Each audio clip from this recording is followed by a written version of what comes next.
हे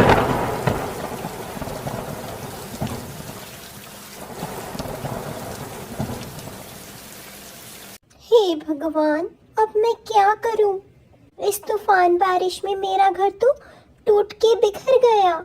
मुझे जल्द ही कुछ करना पड़ेगा।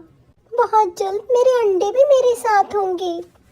ऐसा करती हूँ, कालू भैया से मदद मांगती हूँ। जैसे ही बारिश रुकेगी, मैं अपना घोंसला तैयार कर लूंगी। यही सोचकर रानो कालू के घर की ओर निकल पड़ती है। गौरी, बड़े दिनों के बाद जंगल में गर्मी से राहत मिली है। इस बरसात के मौसम में तो मेरा पकौड़े खाने का मन है। कालू, मन तो मेरा भी है पकौड़े खाने का, पर क्या करूं, घर में बेसन ही नहीं। अगर तुम किसी के घर से बेसन ले आओ तो तुम्हें मैं झट से पकौड़े तैयार कर दूंगी।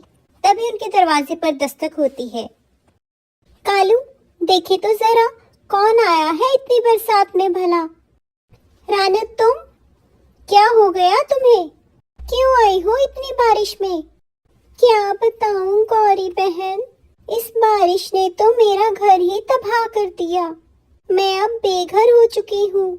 जब तक ये बारिश नहीं रुकती, क्या आप मुझे अपने घर रहने देंगी? देखो रानू, तुम्हें तो पता ही है मेरा घर कितना छोटा है। इसमें मैं और कालू इतनी मुश्किल से रहते हैं। हम तुम्हें कहाँ से रख लेंगे? माफ करना रानू, पर तुम्हें जाना पड़ेगा यहाँ से। हम तुम्हारी कोई मदद नहीं कर सकते। इतना कहकर गौरी दरवाजा बंद कर लेती है और रानू उनके घर से निकल पड़ती है। रानू एक पेड़ की छांव में बैठ जाती है। तभी उसे एक मेंढक नजर आता है जो ठंड के कारण कांप रहा होता है। रानू को उस मेंढक को देखकर तरस आ जाता है और वो उसे अपने ऊपर बिठाकर पेड़ की छांव में ले आती है। रानू उसे पूरी रात अपने पंखों में छुपा के रखती है, एक माँ की तरह। जैसे ही सुबह सूरज निकलता है, काले बादल आसमान से हट जाते हैं। चिड़िया, तुम बहुत अच्छी हो। तुमने पूरी रात मुझे अपने पंखों में छुपा कर रखा, जिससे मैं ठंड से बच सका, और तुमने मुझे श्राप से भी मुक्त किया। मुझे श्राप मिला था बरसात में मेरी मौत हो जाएगी, पर कोई ऐसा पक्षी या इंसान जिसका दिल साफ हो, अगर वो मेरी रक्षा करेगा तो मैं श्राप से मुक्त हो जाऊंगा। ये लो अपना इनाम। ये सोने के सिक्के हैं। इससे तुम अपनी हर समस्या को दूर कर सकती हो। मैं तुम्हारा ये एहसान जिंदगी भर याद रखूंगा। इतना कहकर मेंढक वहां से गायब हो जाता है और रानू को अपनी इच्छाई का इनाम मिल जाता है। इन सोने के सिक्कों से वो अपने लिए एक अच्छा सा घर बनाती है। कालू और गौरी को भी अपनी गलती का एहसास होता है और वो रानू से माफी मांगते हैं।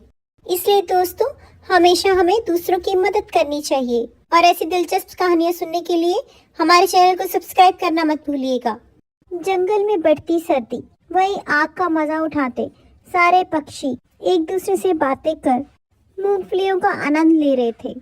वहीं दूसरी तरफ रानू की बेटी लाडो, जिसके 2 सर थे, भूख के कारण रोती जा रही थी। चुप हो जा मेरी लाडो, क्या हुआ तुझे? आज पिलाने को दूध नहीं है आज तेरी मम्मा के पास। सो जा मेरी लाडो, ऐसे ही सो जा।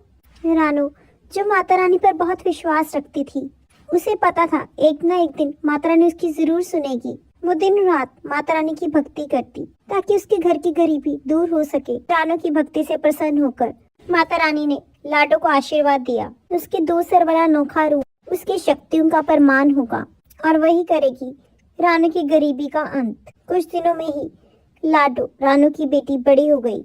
उसी जंगल में कालू नाम का कौआ, जिसके पास जादुई शक्तियां थी, वो एक शैतान था जो दिन भर अपनी काली शक्तियों से पक्षियों से मनमाना काम कराता। सारे पक्षी उससे बहुत डरते थे। एक दिन कुछ पक्षी रानू से मिलने आए। रानू, तेरी बेटी लाडो में माता रानी की दी असीम शक्तियां हैं।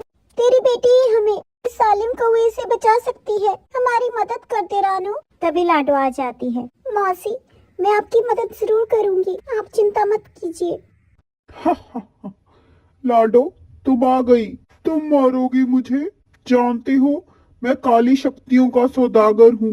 नीच कालू, इतना घमंड मत कर अपनी शक्तियों पर। बड़ा कड़ाबड़ा गिली गिली छू। जय माता दी।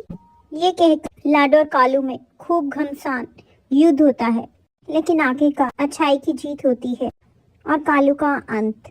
सब पक्षी लाडो और रानू का शुक्रिया अदा करते हैं और उनका जंगल एक खुशहाल जंगल बन जाता है। अगर कहानी अच्छी लगी हो तो प्लीज सब्सक्राइब माय चैनल।